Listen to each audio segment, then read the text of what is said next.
التقويم أسفل السافلين.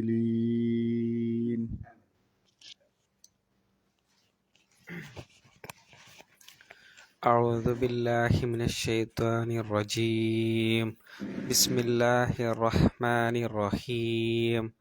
لقد خلقنا الإنسان في أحسن تقويم ثم رددناه أسفل سافلين. أعوذ بالله من الشيطان الرجيم.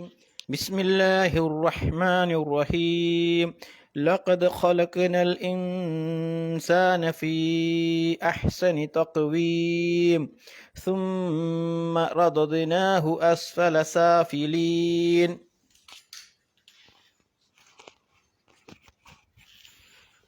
أعوذ بالله من الشيطان الرجيم. بسم الله الرحمن الرحيم.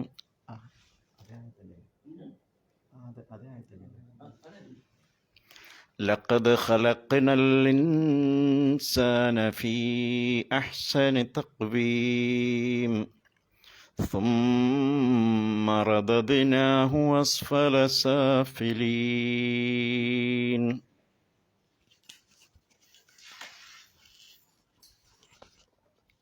أعوذ بالله من الشيطان الرجيم. بسم الله الرحمن الرحيم. لقد خلقنا الإنسان في أحسن تقويم ثم رددناه أسفل السافلين. أعوذ بالله من الشيطان الرجيم. بسم الله الرحمن الرحيم. لقد خلقنا الإنسان في أحسن تقويم ثم رددناه أسفل سافلين.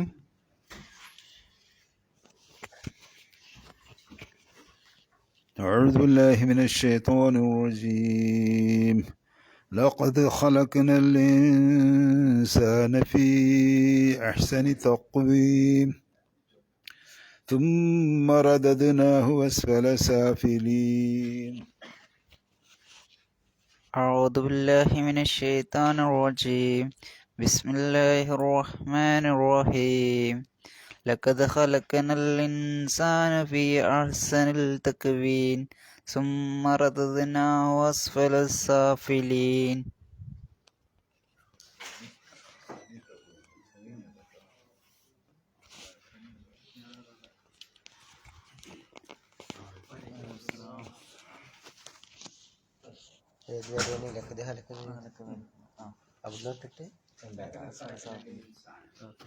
أعوذ بالله من الشيطان الرجيم. بسم الله الرحمن الرحيم.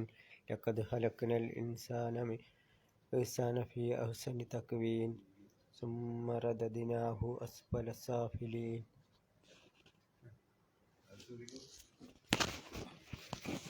أعوذ بالله من الشيطان الرجيم.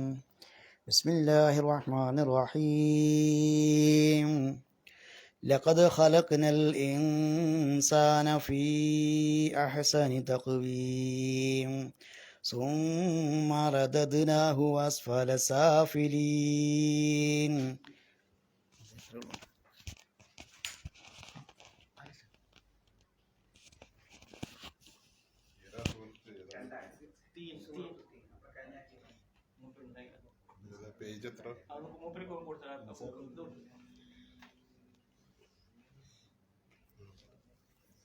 بسم الله الرحمن الرحيم. لقد خلقنا الإنسان في أحسن تقويم ثم رددناه أسفل سافلين. إلا الذين آمنوا وعملوا الصالحات فلهم أجر غير ممنون.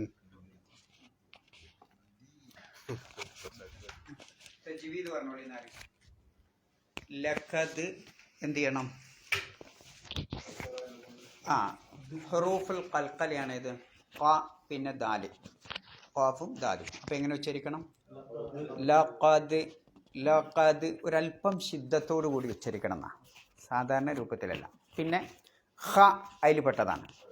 ഖലഖ്ന അവിടെ ഖ ശ്രദ്ധിക്കണം, ഖാവും ശ്രദ്ധിക്കണം. പിന്നെ ഖലഖ്നൽ ഇൻസാന അവിടെ ഈ എന്താണ്? എന്ത് ഹംസയാണത്? ഖതഇന്റെ ഹംസയാണ്. അപ്പം എന്ത് ചെയ്യണം? ഇൽഹാർ. പിന്നെ നൂനിന് എന്ത് ചെയ്യണം? നൂനിനെ ഇഖ്ഫാ ചെയ്യണം അല്ലേ? അപ്പം ഇഖ്ഫാ ചെയ്യണ മണിയും ഉന്നത്തും മറ്റേ പിന്നെ ഇദ്ഗാമിൻ്റെ ഉന്നത്തും ചെറിയൊരു വ്യത്യാസമുണ്ട്. ഇദ്ഗാമിൻ്റെ ഉന്നത്ത് ഒരല്പം ശിദ്ധത്തോടു കൂടിയായിരിക്കും. ഇപ്പോൾ ഉദാഹരണമായിട്ട് ഇമ്മ ഉണ്ടാവും, ഒരു സ്വരഭാരം ഉണ്ടാവും അതിന്.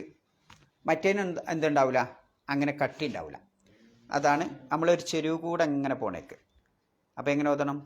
ലഖദ് ഖലഖ്നൽ ഇൻസാന. പിന്നെ അൽ ഇൻസാന എന്നതിലോട്ട് അലിഫിന് ഉച്ചാരണം ഉണ്ടാവില്ല, കാരണം വസ്ലിൻ്റെ ഹംസയാണ്. കൂട്ടി ഓതുമ്പോൾ ഉച്ചാരണം ഉണ്ടാവില്ല. അതാണ് അവിടെ ശ്രദ്ധിക്കേണ്ടത്. പിന്നെ ഫി എന്ത് ചെയ്യണം? അവിടെ നീട്ടണം അല്ലേ? ഫീ അഹ്സനി. ഫി 4 മുതൽ 6 കതിർ വരെ നീട്ടാവുന്നതാണ്. 4 പറഞ്ഞവരുണ്ട്, 5 പറഞ്ഞവരുണ്ട്, 6 വരെ പോവാം. മാക്സിമം പോയ 6. പിന്നെ അതിൻ്റെ പേരെന്താ? നമ്മൾ പഠിച്ചതാണ്, മദ് മുംഫസിൽ. മദ് മുംഫസിൽ എന്നാണ് അതിന് പറയാം. അപ്പോൾ ഫീ അഹ്സനി നിർബന്ധമായിട്ട് ഉച്ചരിക്കണം, ഖതഇന്റെ ഹംസയാണ്. ഫീ അഹ്സനി. പിന്നെ തഖ്വീം അവിടെ സ്റ്റോപ്പ് ചെയ്യുകയാണെങ്കിൽ എന്ത് വേണം? 4 മുതൽ 6 വരെ നീട്ടി നിർത്തണം. സ്റ്റോപ്പ് തഖ്വീം ഇതിലോട്ട് മീമിൻ്റെ അവിടെ തഖ്വീം അല്ലേ? ഇനി നിങ്ങൾ സ്റ്റോപ്പ് ചെയ്യണില്ല, 2 ആയത്ത് കൂടി കൂട്ടി ഓതാണെങ്കിലോ അപ്പം നീട്ടാൻ പാടില്ല. തഖ്വീമിൻ സുമ്മ എന്നാണ് അവിടെ പറയാം. അത് നമ്മൾ പഠിച്ചിട്ടുണ്ടല്ലോ. പിന്നെ മദ് ആരിൽ എന്ന് പറയും. ഇതാണ് നിയമം. അലിഫ്, വാവ്, യാ എന്നീ മദ്ദിൻ്റെ അക്ഷരങ്ങൾക്ക് ശേഷം അറബി അക്ഷരമാലയിലെ ഏതെങ്കിലും ഒരു അക്ഷരം വരാം. ഇവിടെ വന്ന് മീമാണല്ലോ, അത് ഹർക്കത്തുള്ളതാവുക, പ്ലസ് വഖഫും വരിക. ഈ 3 നിയമം ഒത്തു വന്നാൽ അലിഫോ വാവോ ഇല്ലപ്പെട്ട വാവോ യാവോ ഇല്ലപ്പെട്ട മദ്ദിൻ്റെ ഒരു അക്ഷരം വരിക. പിന്നെ അറബി അക്ഷരമാലയിലെ ഏതെങ്കിലും ഒരു ഹർക്കത്തുള്ള അക്ഷരം വരാം. സുക്കൂനുള്ളതായാലും എന്തായാലും നിർത്താം. പിന്നെ സ്റ്റോപ്പും ബ്രേക്കും പിടിക്കുക. ഈ 3 നിയമം കൂടി ഒത്തു വന്നാൽ അപ്പോൾ തഖ്വീം എന്ന് പറഞ്ഞു കൊടുത്ത് എന്തുണ്ട്? യാവ് വന്നു, പിന്നെ മീം വന്നു. കെസറുള്ള മീമാണ് അവിടെ ഉള്ളത്, തൻവീനിലെ അല്ലേ? പിന്നെ നമ്മൾ ബ്രേക്കും ചെയ്തു. അപ്പം എന്ത് ചെയ്യണം? 4 മുതൽ 6 വരെ നീട്ടിക്കൊള്ളണം. അതാണ് അതിൻ്റെ നിയമം. അതിന് പറയാം മദ് ആരിൽ എന്നാണ് പറയാം. ആരിൽ ആകസ്മികമായി വരുന്ന, അത് നേരത്തെ ഇല്ല. ഈ വഖഫിൻ്റെയും ഇതിൻ്റെയും 3 നിയമങ്ങൾ ഒത്തുവന്നതുകൊണ്ടാണ് അങ്ങനെ നീട്ടലുണ്ടായത്. ഇപ്പോൾ ഉദാഹരണമായിട്ട് നിങ്ങൾ ബിസ്മില്ലാഹിർ റഹ്മാനിർ റഹീം അവിടെ നിങ്ങൾ ശ്രദ്ധിച്ചു നോക്കിയാണ്. അർ റഹ്മാനിൽ എന്തുണ്ട്? ഇവിടെ അലിഫുണ്ട്. അർ റഹീം ഇവിടെ യാവുണ്ട്. പക്ഷെ നമ്മൾ റഹ്മാനി നീട്ടണില്ല. എന്ത്? അലിഫും ഉണ്ട്, അതിൻ്റെ ശേഷം നൂനും വന്നിന്. എന്താട്ടെ ഏതെങ്കിലും അക്ഷരം അവിടെ അലിഫ് വന്നിന്. പക്ഷെ ഇവിടെ 2 കതിരെ നീട്ടുന്നുള്ളൂ. അർ റഹ്മാനി അല്ലേ? റഹീം എന്തുകൊണ്ട് നീട്ടണ്? യാവും അതേ മീം തന്നെയല്ലേ ഇവിടെയും വന്നത്, അർക്കത്തുള്ള തന്നെയാണ്. റഹീമി എന്നാളുടെ ഖുറാനിൽ. അപ്പോൾ നമ്മൾ അവിടെ നീട്ടണം. എന്തുകൊണ്ട്? അവിടെ വഖഫ് വരുന്നുണ്ട് അല്ലേ? വഖഫ് ഈ അലിഫ് വാവ് യാ അതിൻ്റെ ശേഷം ഏതെങ്കിലും ഒരു അക്ഷരം വരിക ഹർക്കത്തുള്ളത്, അതിൻ്റെ ശേഷം വഖഫും വന്നാൽ എന്ത് ചെയ്യണം? 4 മുതൽ 6 വരെ. അതുകൊണ്ടാണ് ബിസ്മില്ലാഹിർ റഹ്മാനിർ റഹീം. നിങ്ങൾ അർ റഹ്മാൻ എന്ന് ഓതിയാണ്. എന്നാൽ സൂറത്തു റഹ്മാൻ ഇല്ലേ, അതിൻ്റെ ആദ്യത്തെ ആയത്ത് എങ്ങനെ? എന്ത് നിങ്ങൾ അവിടെ അർ റഹ്മാൻ നീട്ടി ഓതിയത്? ഇതാണ് നിയമം. കണ്ടില്ലേ? മാ അലിഫുണ്ട്, നൂന്, പിന്നെ വഖഫും ചെയ്ത്. നിങ്ങൾ വഖഫ് ചെയ്യില്ലെങ്കിൽ അങ്ങനെ നീട്ടൂല. അർ റഹ്മാൻ ഉണ്ടോ? അവിടെ സ്റ്റോപ്പ് ചെയ്യണോണ്ടാണ് നമ്മൾ അത് കിട്ടുന്നത്. അത് ക്ലിയർ ആയില്ലേ? പിന്നെ അത് മതി. ലഖദ് ഖലഖ്നൽ ഇൻസാന ഫീ അഹ്സനി തഖ്വീം. ആ ഒരു ആയത്ത് എല്ലാവരും കൂടി ഓതി വെക്കാൻ. ലഖദ് ഖലഖ്നൽ ഇൻസാന ഫീ ആയത്തിൽ എന്തെങ്കിലും ക്ലിയർ ആവത്തുണ്ടോ തജ്വീദ്? ഇല്ല. അർത്ഥം പറഞ്ഞോളി. ലഖദ്, തീർച്ചയായും അല്ലേ? ഖദ് എന്ന് പറഞ്ഞാൽ തീർച്ചയായും. ലാമോ അതും തീർച്ചയായും എന്നുള്ള തേക്കീതിന് വരുന്ന തന്നെ. പക്ഷെ നമ്മൾ മലയാളത്തിൽ വിവർത്തനം ചെയ്യുമ്പോൾ രണ്ട് തീർച്ചയായും എന്ന് പറയൂല. എന്താ? ലഖദ് ഉറപ്പായിട്ടും തീർച്ചയായിട്ടും, ഖലഖ്ന നാം സൃഷ്ടിച്ചു, അൽ ഇൻസാന മനുഷ്യവർഗത്തെ അല്ലേ? അലിഫ്ലാമ് വർഗം കാണിക്കാനാണെന്ന്, ജിൻസിനെ കാണിക്കാനാണ്. അൽ ഇൻസാൻ എന്നല്ലേ പറഞ്ഞത്? അപ്പം മനുഷ്യവർഗത്തെ നാം സൃഷ്ടിച്ചിട്ടുണ്ട്. എങ്ങനെ? അലാ അഹ്സനി,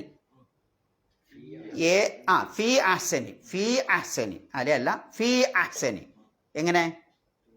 ഏറ്റവും നല്ല രൂപത്തിൽ അല്ലേ? ഏറ്റവും കുറ്റമറ്റ രൂപത്തിൽ. അഹ്സൻ പറഞ്ഞാൽ എന്താ? ഏറ്റവും നല്ലതെന്നാ അവിടെ ഉദ്ദേശിക്കുന്നത്, ഏറ്റവും കുറ്റമറ്റ രൂപത്തിൽ. തഖ്വീം എന്ന് പറഞ്ഞാൽ എന്താ? ഘടന എന്നാണ് വിവർത്തനം ചെയ്യാറുള്ളത്. ഉദ്ദേശിക്കുന്നതോ ഒരു വസ്തു യാതൊരു തകരാറുമില്ലാതെ നേരെയാക്കി വെക്കണതിനാണ് എന്ത് പറയാ? തഖ്വീം എന്ന് പറയാം. ഒരു സാധനം നേരെയാക്കി വെക്കുക. നമ്മളതിന് വിവർത്തനം ചെയ്തപ്പോൾ എന്ത് ചെയ്തു? ഭാഷാന്തരം ചെയ്തപ്പം ഘടന എന്ന ആശയം പറഞ്ഞതാണ്. അപ്പോൾ ഏറ്റവും കുറ്റമറ്റ ഏറ്റവും നല്ല ഘടനയിലാണ് മനുഷ്യവർഗത്തെ നാം സൃഷ്ടിച്ചു വെച്ചിട്ടുള്ളത് അല്ലേ?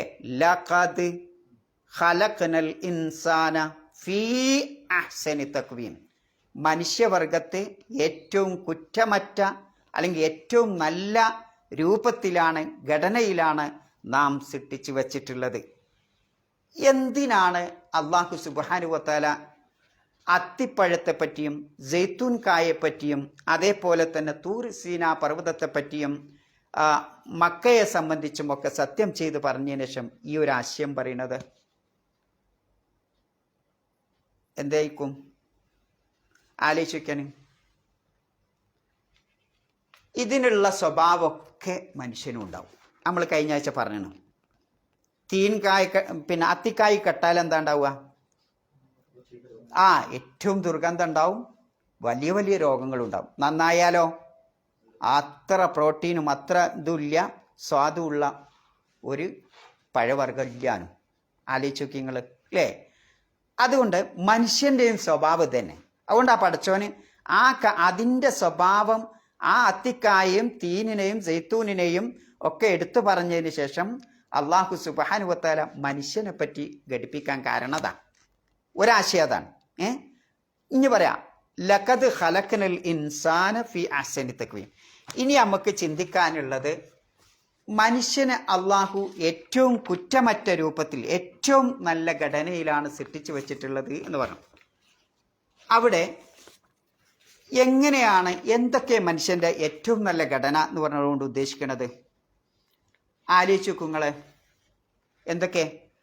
മനുഷ്യൻ്റെ ഓരോ തല മുതൽ അടി വരെയുള്ള ഓരോ അവയവങ്ങളും എടുത്തു നോക്കിയാണ്.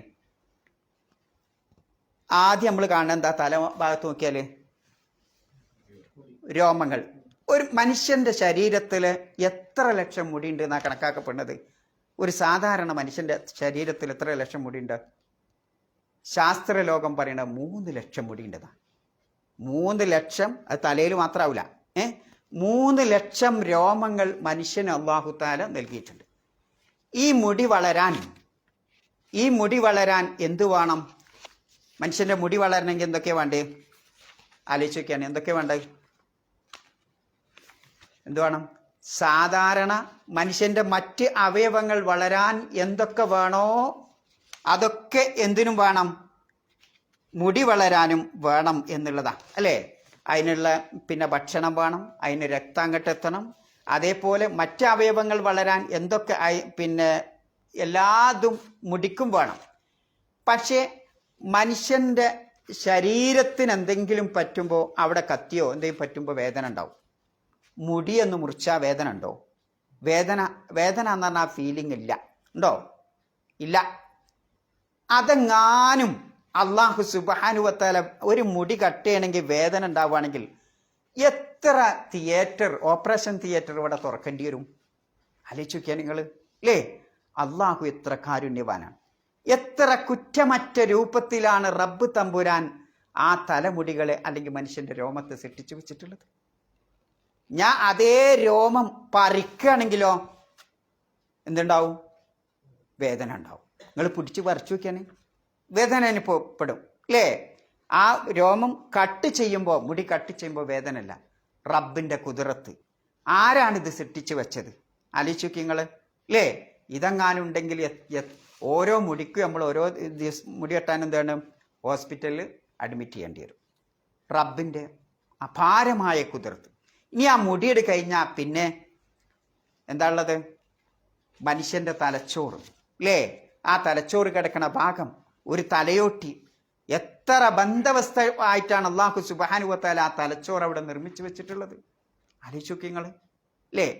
ആ തലച്ചോറ് നമ്മൾ വീണാലും ഒന്നും പറ്റണില്ല, സാധാരണ വീഴലിനൊന്നും പറ്റണില്ല, കാരണം തലയോട്ടി തടുക്കും. അത്ര ബന്ധവസ്ഥ. ഇനിയോ ലോകത്ത് അള്ളാഹു ഈ പ്രപഞ്ചത്തിൽ സൃഷ്ടിച്ച ഏറ്റവും അതിസങ്കീർണമായ റബ്ബിന്റെ ഒരു സൃഷ്ടിപ്പാണ് മനുഷ്യന്റെ തലച്ചോറ് എന്ന് പറയുന്നത്. ആ തലച്ചോറിൽ പിന്നെ 140 മില്യൺ പിന്നെ സമുറ എന്ന് പറഞ്ഞാൽ ഒരു ഗ്രേ കളറിലുള്ള സെല്ലുകളുണ്ട് പോൽ. അതെന്താണ് അതിനുള്ള ഡ്യൂട്ടി എന്ന് ഇന്നേ വരെ ശാസ്ത്രലോകം തെളിയിച്ചിട്ടില്ല. ഏകദേശം സെല്ലുകളുടെയൊക്കെ ഓരോന്നിനും ഓരോ ഡ്യൂട്ടി ഉണ്ട് നമുക്കറിയാലോ. മനുഷ്യന്റെ ശരീരത്തിൽ ഓരോ അവയവത്തിനും ഓരോ സെല്ലുകൾക്കും അള്ളാഹു തആല ഓരോ ഡ്യൂട്ടി കൊടുത്തിട്ടുണ്ട്. എന്നാൽ തലച്ചോറിൻ്റെ അകത്ത് ഇന്നും കണ്ടുപിടിക്കപ്പെടാത്ത എന്താ തീറ്റൻ്റെ ജോലി ഡ്യൂട്ടി എന്ന് നിർവഹിക്കാൻ കഴിയാത്ത ഒരുപാട് സെല്ലുകൾ ഇന്നും തലച്ചോറിൻ്റെ അകത്തുണ്ട്. മാത്രമല്ല ആ തലച്ചോറിൻ്റെ അകത്ത് ധാരാളം ഓഫീസുകൾ അള്ളാഹു സുബ്ഹാനഹു വ തആല കൂട്ടിഘടിപ്പിച്ചിട്ടുണ്ട്. നമ്മളെ ഒരു ക്ലാസ്സിൽ പറഞ്ഞിട്ടുണ്ട് അല്ലേ? നാസിയത്തിൻ കാദിബത്തിൻ ഖാത്തിഅ എന്ന് പറഞ്ഞപ്പോൾ നമ്മൾ വിവരിച്ചിട്ടുണ്ട്. ആ തലച്ചോറിൻ്റെ അകത്ത് എന്തൊക്കെയുള്ളത്? ഒരു കാര്യം, ഒരു മൂർഖൻ പാമ്പിനെ നാം കാണുമ്പോൾ ആ മൂർഖൻ പാമ്പിനെ നമ്മൾ അടിച്ച് കൊല്ലണോ അതല്ല പിന്തിരിഞ്ഞോടണോ എന്ന് തീരുമാനിക്കണ എപ്പോഴാ? നമ്മൾ ആ കാഴ്ച കാണുമ്പോൾ ഉടനെ തന്നെ വിവരം എടുക്കു കൊടുക്കും, തലച്ചോർക്ക് കൊടുക്കും. തലച്ചോറിൽ ആ കാര്യം തീരുമാനിക്കും. ഓഫീസിൻ്റെ അവിടെ തീരുമാനിച്ചിട്ട് മൈക്രോ സെക്കൻഡ് കൊണ്ട് നമുക്ക് ആ തലച്ചോറ് വിവരം തരും. നിങ്ങൾ വേഗം ഓടിക്കൊള്ളി, അല്ലെങ്കിൽ അടിച്ചു കൊന്നോളി, ഏതെങ്കിലും ഒരു വിവരം തരും അല്ലേ? ആരാണ്? അതാണ് നാസിയത്ത് എന്ന് പറയുന്നത്. ആ അല്ലാഹു തആല ആ സംവിധാനം ആ തലച്ചോറിൻ്റെ അകത്ത് സൃഷ്ടിച്ചു വെച്ചിട്ടുണ്ട് അല്ലേ? ആലോചിച്ച് നിങ്ങൾ പേടിച്ച് വിറച്ച് പാമ്പിനെ കണ്ടോ പൂച്ചയെ കണ്ടോ നായയെ കണ്ടോ പേടിച്ച് വിറച്ച കുഞ്ഞ്, ആ കുഞ്ഞിനെ ഉമ്മൻ്റെ ദീക്കാട് കയറിക്കഴിഞ്ഞാൽ ആ പിന്നെ എന്താ കഴുത്തിലേക്ക് അങ്ങ് കയറിക്കഴിഞ്ഞാൽ പിടിച്ചു പറ്റിയാൽ ആ പേടിപ്പെടുത്തുന്ന പാമ്പിനെ നോക്കി കുഞ്ഞ് കരയണ കാണാം. എന്താ കാരണം? എന്തായിരിക്കും കാരണം? എന്താ? അതിൻ്റെ പേടി പോയി അല്ലേ? പേടി പോവാനുള്ള കാരണം ഗർഭപാത്രത്തിൽ വെച്ച് ആ കുട്ടിക്കുണ്ടായിരുന്ന ഒരു ശബ്ദം, ഒരു പരിചയമുള്ള ശബ്ദമുണ്ട്, ഉമ്മൻ്റെ ഹൃദയം പിടിപ്പ്.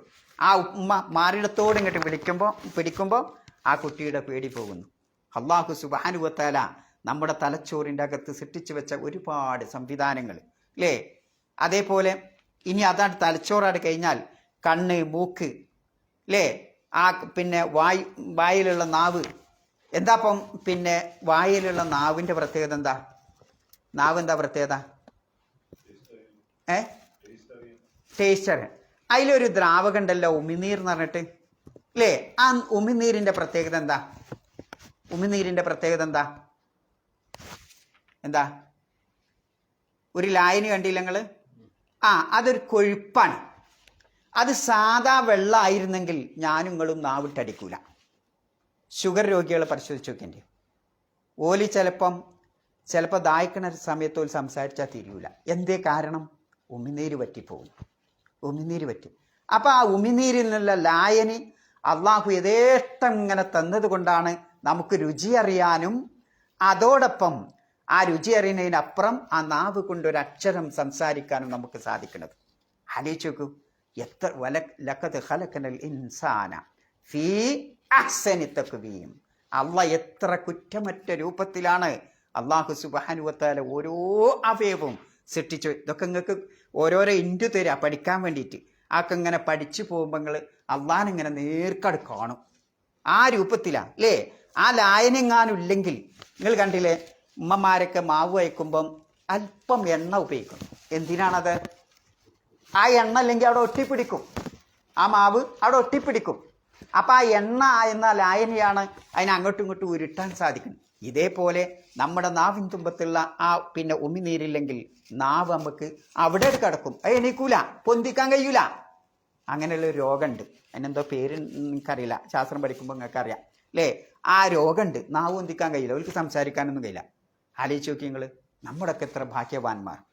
ഇനി അങ്ങോട്ട് നോക്കി നിങ്ങൾ, നാവ് വലിസാനം വശഫത്തൈൻ എന്ന് അള്ളാഹു പറയുന്നുണ്ട്. എന്താ ഈ ഷഫത്തൈൻ?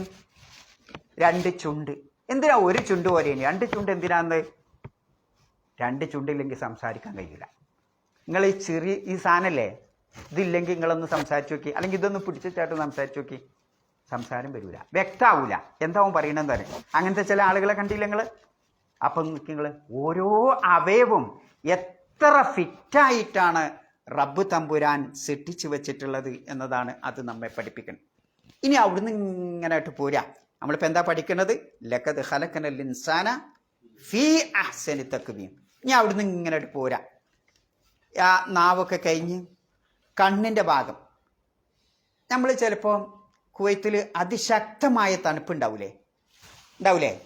ആ ഈ തണുപ്പ് 0 ഡിഗ്രിയിലെത്തിയാൽ എന്താ ഉണ്ടാവുക? ഇപ്പം ചിലപ്പം 0 ഡിഗ്രി 70 ഉണ്ടാവും, ആ 0ൻ്റെ താഴെ 70 അങ്ങനെ വരാറില്ലേ? മൈനസ് വരൂലേ? അങ്ങനെ മൈനസ് വന്നാൽ എന്താ സാധാരണ വെള്ളം എന്താ ആവുക? ഫ്രീസാവും അല്ലേ? കട്ടിയാവും, ഐസാവും അല്ലേ? അപ്പോൾ അങ്ങനെ ഫ്രീസായ നമ്മളെ ശരീരത്തിലുള്ള വെള്ളമൊക്കെ എന്താവും? ചിലപ്പോൾ വറ്റിപ്പോവും, അങ്ങനെ മരണം സംഭവിക്കും. എന്നാൽ റബ്ബ് തമ്പുരാൻ, അപ്പം ആ മരണം സംഭവിക്കാതിരിക്കാനാണ് നമ്മൾ പിന്നെ സൂഫും എന്താ പറയുക കമ്പിളിയും തലയിൽ തൊപ്പിയും ആകെ വരിഞ്ഞെട്ടി 2, 3 പിസ്താശയൊക്കെ ഇട്ട് ഇങ്ങനെ നടക്കണ എന്തിനാ? ആ പിന്നെ ശരീരത്തിൻ്റെ ചൂടുള്ളത് പുറത്തു പോകാതിരിക്കാനാ അല്ലേ? തണുപ്പേൽക്കാതിരിക്കാനാ. അപ്പം അങ്ങനെ നമ്മൾ സംരക്ഷിക്കും. എന്നാൽ കണ്ണുങ്ങൾ വരിഞ്ഞിട്ടുണ്ടോ?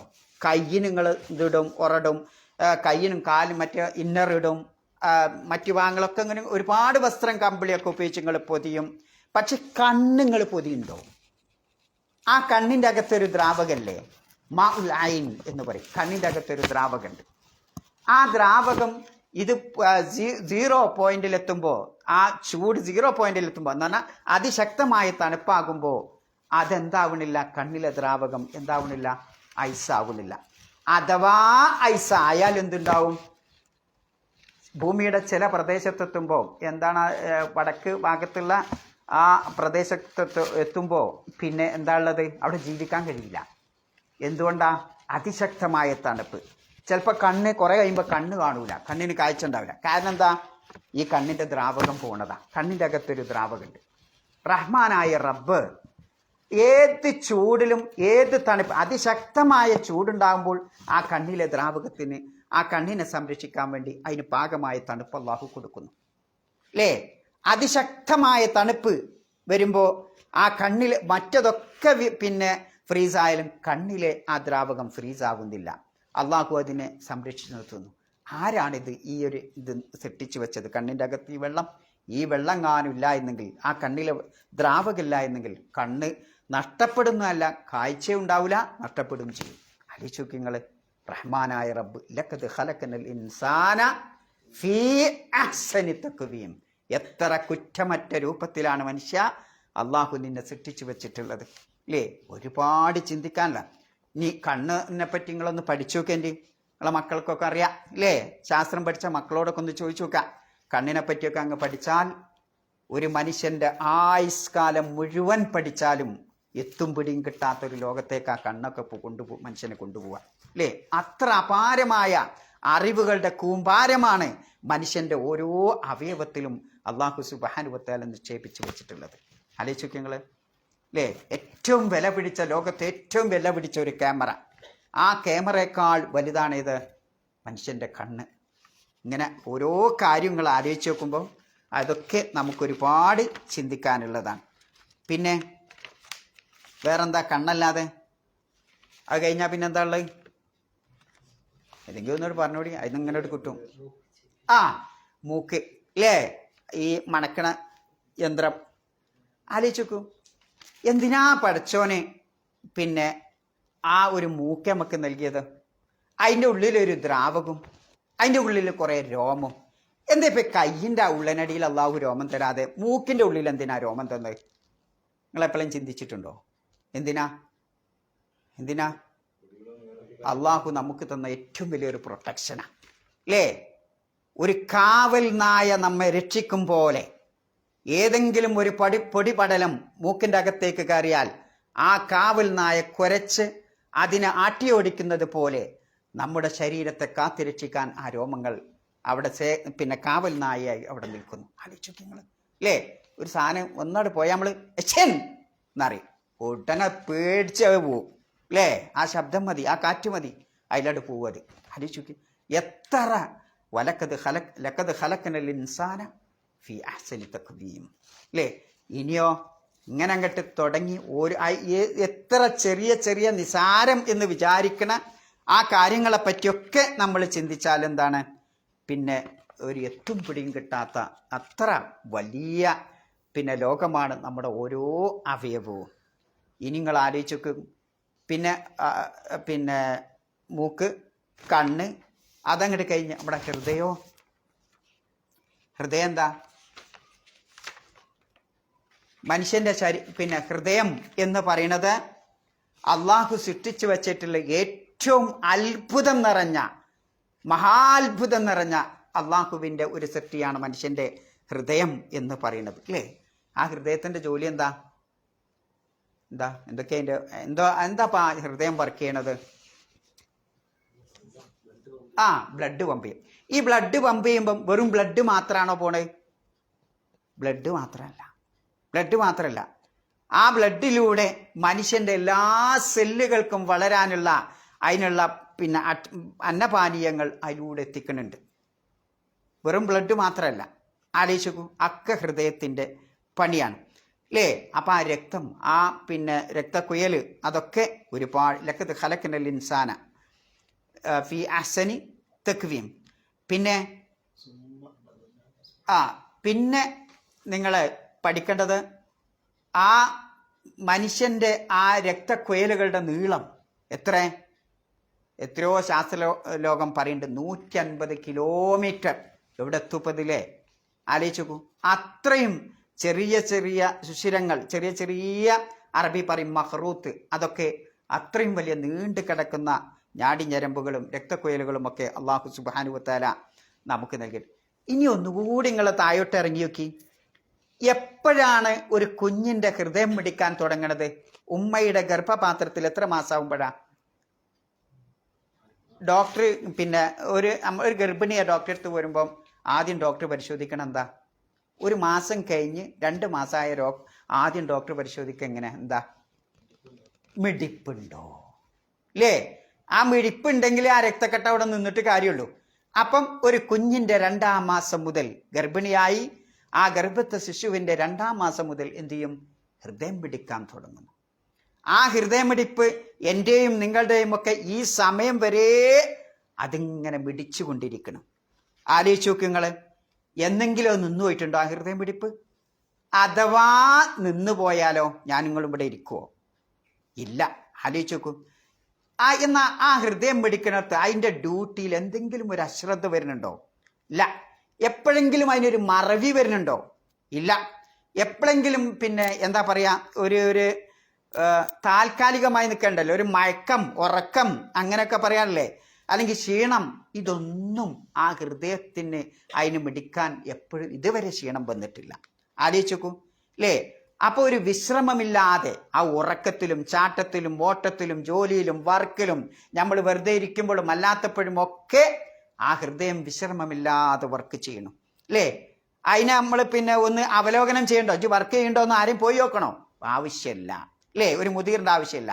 അതിനാരെങ്കിലും പരിപാലിക്കണോ? അള്ളാഹു സുബ്ഹാനഹു വ തആല ഇങ്ങനെ പരിപാലിച്ചോളൂ അതിനെ അല്ലേ? ആലോചിച്ച് നോക്കൂ. അതിനാരെങ്കിലും നിർദ്ദേശം കൊടുക്കണോ? ഇനി വർക്ക് ചെയ്യുന്ന പറഞ്ഞാൽ ഇവിടെ സ്വിച്ച് ഇടണോ? വേണ്ട, ആവശ്യമില്ല. അതിങ്ങനെ വർക്ക് ചെയ്യും. ആരാണ് ഇത് സംവിധാനിച്ചു വെച്ചത്? ഈ ഹൃദയമിടിപ്പ് ഞാനും നിങ്ങളും അറിയാതെ ഈ ഹൃദയം ഇങ്ങനെ മിടിക്കണ ആ രംഗം ഇന്നേ വരെ, ഈ നിമിഷം വരെ അങ്ങനെ മിടിച്ചുകൊണ്ടിരിക്കുകയാണ്. അതെങ്ങാനും പ്രവർത്തനരഹിതമായാൽ എന്താവും? കഴിഞ്ഞ നമ്മൾ അല്ലേ, ഈന്തപ്പന വീണതുപോലെ അജാദു നഖ്ലിൻ ഖാവിയ എന്ന് പറയുന്നുണ്ട് ഖുർആനിൽ അല്ലേ, ഈന്തപ്പന വീണ് കിടക്കണ പോലെ ആ ഹൃദയമിടിപ്പെങ്ങാനും നിന്നാൽ ഞാൻ ഇവിടെയാണ് വീണ് കിടക്കും. നിങ്ങളും അങ്ങനെ തന്നെ ആലോചിച്ച് നോക്കി നിങ്ങൾ.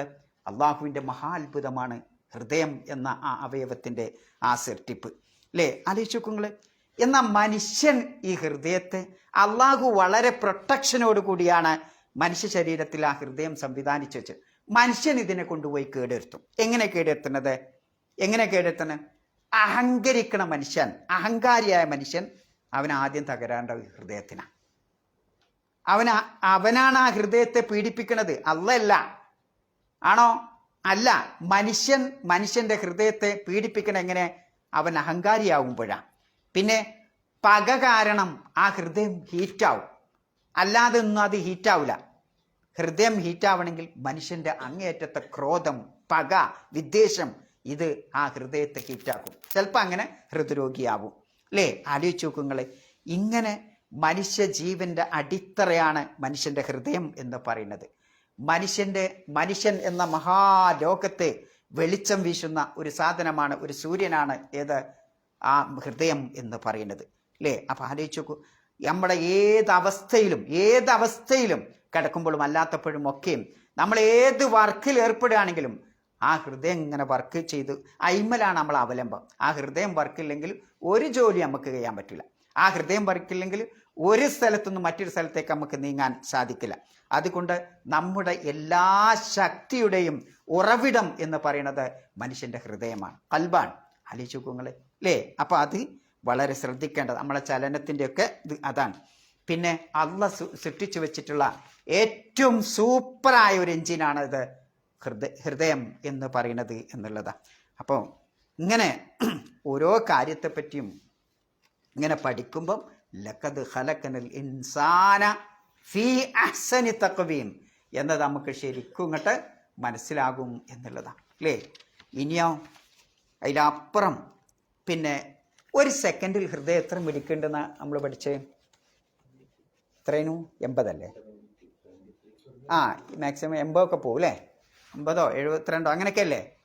എന്നാ ഒരാൾ ഇങ്ങോട്ട് ചൂടായാൽ, അവന് ദേഷ്യം പിടിച്ച്, അല്ലെങ്കിൽ ഞാൻ ഇപ്പം ഇയാളെ അടിക്കാൻ പോവാ, അപ്പം എൻ്റെ ഹൃദയം എത്ര മിടിക്കും? അല്ലെങ്കിൽ ഇയാൾ എന്നെ അടിക്കുക, പ്രതിരോധിക്കണം, എൻ്റെ ഹൃദയം എത്ര മിടിക്കും? 80 150 ഒക്കെ ആവും അല്ലേ. ഹൃദയമിടിപ്പ് ഇങ്ങനെ കൂടും. എന്തിനാണ്? ആ ഹൃദയമിടിപ്പ് കൂടുമ്പോഴാണ് രക്തം പെട്ടെന്ന് പമ്പ് ചെയ്യണം. എൻ്റെ കാലിനും കയ്യിനും ശരീരത്തിനും പ്രതിരോധിക്കാനും അടിക്കാനും ഒക്കെയുള്ള ശക്തി കിട്ടണമെങ്കിൽ രക്തം വേണം. അപ്പോൾ പെട്ടെന്ന് രക്തം കൊടുക്കാനാണ് ഹൃദയമിടിപ്പ് കൂടുന്നത്. ആരാണിത് സംവിധാനിച്ചു വെച്ചത്? ലഖദ് ഖലഖനൽ ഇൻസാന ഫീ അഹ്സനി തഖ്വീം അല്ലേ. ആലോചിച്ച് നോക്കുങ്ങൾ. ഒരു ദിവസം ആ ഹൃദയത്തിലൂടെ എത്ര ലിറ്റർ രക്തമാണ് ഇങ്ങനെ പമ്പ് ചെയ്യണത്? എത്രയാണ്? പിന്നെ 8000 ലിറ്റർ ഒരു ദിവസം തന്നെ അല്ലേ. അതൊക്കെ പാടങ്ങട്ട് കൂട്ടുകയാണെങ്കിൽ ലോകത്ത് ഏറ്റവും വലിയ ബിൽഡിംഗ്, ആ ബിൽഡിംഗ് ഒരു ഗോഡൗൺ ആക്കിയാൽ അത് നിറയാൻ മാത്രം രക്തം ഇങ്ങനെ പാസ് ചെയ്യേണ്ടത് നമ്മുടെ ശരീരത്തിലൂടെ ഓരോ ദിവസവും. അപ്പം ആലോചിച്ച് നോക്കൂ നിങ്ങൾ. ഇതൊക്കെ ചിന്തിക്കുന്ന ഒരാൾക്ക് ഒരുപാട് ചിന്ത ഉള്ളതാണ്. ലഖദ് ഖലഖനൽ ഇൻസാന ഫീ അഹ്സനി തഖ്വീം എന്ന് പറയുന്നത്. അപ്പോൾ ഇനി അതിലപ്പുറം ഒന്നുണ്ട്. നമ്മുടെ എല്ലാ നാഡീവ്യൂഹങ്ങൾക്കും ഒക്കെ ഓരോ പണിയുണ്ടല്ലോ, ഓരോ സുപ്രധാനമായ പണിയുണ്ട്. എന്നാൽ ആ ഹൃദയവും ആ മറ്റ് നാഡീവ്യൂഹങ്ങളുമായിട്ട് അല്ലാഹു തആല ചെറിയൊരു വിട വെച്ചാണ്. എന്തിനാണ്? പെട്ടെന്ന് ഇവിടെ ഒരു ഷോക്കട ഏൽക്കുമ്പോൾ, എന്തെങ്കിലും ഒരു അപകടം ഇവിടെ ഏൽക്കുമ്പോൾ, അതിന് കാലിന് പറ്റുമ്പോൾ അത് എന്തുണ്ടാവും? ഇലക്ട്രിക് തരംഗം ഉണ്ടാക്കും. ആ ഇലക്ട്രിക് തരംഗം ഉണ്ടാക്കുമ്പോൾ നമ്മുടെ ഹൃദയത്തിലേക്ക് വരാതിരിക്കാൻ വേണ്ടി അതിനെ പ്രത്യേകം അല്ലാഹു സുബ്ഹാനഹു വ തആല മറ്റുള്ള ഭാഗത്തൊക്കെ അത് അറിയുന്ന, മറ്റുള്ള ഭാഗത്തൊക്കെ ഇപ്പം എൻ്റെ കാലിവിടെ അത് കുത്തി, എല്ലായിടത്തും അതറിയും. പക്ഷേ എൻ്റെ ഹൃദയത്തിന് പ്രൊട്ടക്ഷൻ, അതിൻ്റെ ആ തരംഗം വരാതിരിക്കാൻ വേണ്ടി അല്ലാഹു സുബ്ഹാനഹു വ തആല അതിന് പ്രത്യേകം സംവിധാനം ചെയ്തു വെച്ചിട്ടുണ്ടെന്ന്. ഇങ്ങനെ അല്ലാഹു നമുക്ക് നൽകിയ നമ്മുടെ മനുഷ്യ ശരീരത്തിൽ ഏതൊരവയവത്തെടുത്ത് പഠിച്ചാലും ലഖദ് ഖലഖനൽ ഇൻസാന ഫി അഹ്സനി തഖ്വീം എന്നത് നമുക്ക് ശരിക്കും ഇങ്ങോട്ട് മനസ്സിലാക്കാൻ പറ്റും അല്ലേ. ഇനിയോ നമുക്കെന്തെങ്കിലുമൊക്കെ പ്രശ്നങ്ങൾ വരുമ്പോൾ അവിടെ ആദ്യം അത് കൈകാര്യം ചെയ്യാൻ കാഷ്വാലിറ്റി ഡോക്ടറായിട്ട് വരുന്നത് ആരാ? ഹൃദയമാണ്. ആലോചിച്ച് നോക്കൂ നിങ്ങൾ. അപ്പം അതൊക്കെ ഒരുപാട് ചിന്തിക്കാനുള്ളതാണ് മനുഷ്യ ശരീരത്തിലെ ഖൽബ് എന്ന് പറയുന്ന ആ അവയവം എന്നതാണ്. പിന്നെ അതുകൊണ്ടാണ് റസൂലുള്ളാഹി സ്വല്ലല്ലാഹു അലൈഹി വസല്ലം പറയുന്ന ഒരു ഹദീസിൽ കാണാം, അലാ ഇന്ന ഫിൽ ജസദി മുൽഗതൻ, മനുഷ്യ ശരീരത്തിൽ ഒരു മാംസകഷ്ണമുണ്ട്, ഇദാ സലഹത് സലഹൽ ജസദു കുല്ലു, അത് ശരിയായാൽ മനുഷ്യൻ്റെ ശരീരം മുഴുക്കെ ശരിയായി, നന്നായി. വ ഇദാ ഫസദത്ത്, അത് കേടുവന്നാലോ ഫസദൽ ജസദു കുല്ലു, ശരീരം മുഴുക്കെ തകരാറായി. അലാ അറിയുക, വഹിയൽ ഖൽബ്, അതാണ് ഹൃദയം. ഇമാം ബുഖാരി മുസ്ലിം നുഅ്മാൻ ഇബ്നു ബഷീർ റളിയല്ലാഹു അൻഹു നിന്ന് ഉദ്ധരിക്കുന്ന ഹദീസിൽ ഇങ്ങനെ കാണാം നമുക്ക് അല്ലേ. ഇതിന് വളരെ വിശാലമായി പണ്ഡിതന്മാർ വിശദീകരിച്ചിട്ടുണ്ട്. എല്ലാ മേഖലയിലും തൊടിച്ച് ഇങ്ങനെ പോണു കാണാം അല്ലേ. ഒരു മനുഷ്യൻ്റെ ഹൃദയം കേടുവന്നാൽ അത് ശാരീരികമായി തന്നെ ഭൗതികമായി കേടുവന്നാൽ തന്നെ ആ മനുഷ്യൻ എല്ലായിടത്തും എന്താവും? ഡൗൺ ആവും. ആ മനുഷ്യൻ്റെ ഹൃദയം നന്നായാലോ എല്ലായിടത്തും അവന് ഉയർച്ചിട്ടു. ഇനി അതിനേക്കാൾ അപ്പുറം ആ ഹൃദയത്തിന് ലഭിക്കേണ്ട ഭക്ഷണമായ പിന്നെ വിശ്വാസം, അഖീദ, അതട് കിട്ടിയാലോ ആ മനുഷ്യൻ ഏറ്റവും ഉന്നതിയിലെത്തും. അത് കിട്ടിയില്ലെങ്കിലോ ആ മനുഷ്യൻ ഏറ്റവും അധപ്പതിക്കും. അതാണ് മനുഷ്യ ശരീരത്തിൽ ഒരു ഹൃദയമുണ്ട്, അത് ആ ആയുധം നന്നാവണം എന്ന് പറഞ്ഞതിനെപ്പറ്റി പണ്ഡിതന്മാർ വിവരിക്കുന്നത്. അപ്പം ആലോചിച്ച് നോക്കുങ്ങൾ, ഇങ്ങനെ ഏതെങ്കിലും മനുഷ്യൻ്റെ ശരീരത്തിൽ ഏതെങ്കിലും ഒരു അവയവത്തെപ്പറ്റി അല്ലെങ്കിൽ ഹൃദയം എന്ന ഉപകരണത്തെപ്പറ്റി തന്നെ സൂക്ഷ്മമായി പഠിക്കുമ്പോൾ നമുക്ക് മനസ്സിലാകും, ഇതൊന്നും പടച്ചോൻ വെറുതെ ഉണ്ടാക്കിച്ചതല്ല. ഇതൊക്കെ ഉണ്ടാക്കിയ അള്ളാഹു പറയുന്നു, ഈ ജീവിതത്തിന് ശേഷം മറ്റൊരു ജീവിതമുണ്ട്, പരലോകമുണ്ട്. ആ പരലോകത്ത് വെച്ച് നിങ്ങളെ വെറുതെ വിടൂല, വിചാരണ ചെയ്യും, അവിടെ ഹിസാബുണ്ട്. ആ പരലോകത്ത് നരകമുണ്ട്, സ്വർഗമുണ്ട് അല്ലേ. നന്മ ചെയ്തവർക്ക് സ്വർഗമുണ്ട്, നരകമുണ്ട് എന്ന് നമ്മൾ അറിയാതെ നമ്മൾ അതാണ്ട് അറിയും. അപ്പം ശരിക്കും അത് പഠിക്കുമ്പോൾ അതുകൊണ്ടാണ് ഇന്നമാ യഖ്ഷല്ലാഹ മിൻ ഇബാദിഹി അൽ ഉലമാഉ എന്നാണ് അല്ലാഹു തആല പറയുന്നത്. അള്ളാഹുവിനെ ഭയപ്പെടേണ്ട വിധം ഭയപ്പെടുന്നത് പഠിച്ചവരാണ്, ഉലമാക്കളാണ്, ശാസ്ത്രജ്ഞന്മാരാണ്, ശരിയായ അറിവുള്ളവരാണ്. അപ്പം ശരിക്കും അത് പഠിക്കുമ്പം റബ്ബിനെ ഭയപ്പെടേണ്ട വിധം ഭയപ്പെടാൻ നമുക്ക് സാധിക്കും എന്നുള്ളതാണ്. ഇനി ആലോചിച്ച് നോക്കുങ്ങൾ, നമുക്ക് അല്ലാഹു തആല ഇനി മറ്റൊരു രൂപത്തിൽ പണ്ഡിതന്മാർ അതിനെ വിവരിക്കുന്നുണ്ട്. ലഖദ് ഖലഖനൽ ഇൻസാന ഫി അഹ്സനി തഖ്വീം എന്ന് പറഞ്ഞെടുത്ത് മനുഷ്യൻ്റെ ഓരോരോ അവസ്ഥകളാണ്, ഓരോരോ കാറ്റഗറി ഉണ്ടല്ലോ. ആദ്യം ഒരു കുട്ടിയായിട്ട്, പിന്നെ ശബാബായിട്ട്, പിന്നെ വാർദ്ധക്യത്തിലെത്തി, കുഹൂലത്തിലെത്തി, അങ്ങേയറ്റത്തെ വാർദ്ധക്യത്തിലെത്തുന്ന ഒരു രംഗമുണ്ടല്ലോ. ആ അവസ്ഥയെ സംബന്ധിച്ചുമാണ്, ആ ശബാബിനെ സംബന്ധിച്ചാണ് അത് പറയണത് എന്ന് പറഞ്ഞ പണ്ഡിതന്മാരെയും കാണാം. എന്താ യുവത്വത്തിൻ്റെ പ്രത്യേകത? യുവത്വത്തിൽ നമുക്ക് എന്തും ചെയ്യാൻ സാധിക്കും അല്ലേ. നല്ല ചോരത്തുടിപ്പുണ്ടാവും, എന്തിനും സാധിക്കും. എല്ലാവർക്കും യുവത്വം ആവശ്യമാണ്. യുവത്വമുള്ള ഒരു യുവാവിനെ എല്ലാവരും കൊതിക്കും, എല്ലാവർക്കും ഓനെ വേണം. എന്നാൽ കുറച്ചൊരു പ്രായമായാലും നിങ്ങൾ ആലോചിക്കും, അർദ്ധലുൽ, നിങ്ങളിപ്പം വടിയും കുത്തി ഇങ്ങനെ വരുന്ന ഒരു വയസ്സിനോട് നിങ്ങളും സംസാരിക്കാൻ വല്ലാതെ കൂട്ടക്കുവോ? ഇല്ല, മെല്ലെ മാറിപ്പോവും അല്ലേ. എന്തുകൊണ്ടാണ് മാറിപ്പോണത്? ചിലപ്പോൾ അയാൾ പറഞ്ഞ കാര്യം രണ്ടാമത് വീണ്ടും ചോദിക്കും, മൂന്നാമത് വീണ്ടും ചോദിക്കും. ഇത് നമുക്ക് അലവസരമാണ്, അതിന് നമുക്ക് ടൈമില്ല.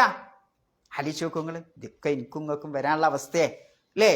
അതുകൊണ്ടാണല്ലോ ചിലപ്പം അങ്ങേയറ്റത്തെ അർദലുൽ ഉമർ റസൂലുള്ളാഹി സ്വല്ലല്ലാഹു അലൈഹി വസല്ലമ ശരണം തേടിയിരുന്ന ഒരു പ്രാർത്ഥനയാണെന്ത്? അല്ലാഹുമ്മ ഇന്നി അഊദു ബിക മിൻ അർദലിൽ ഉമർ.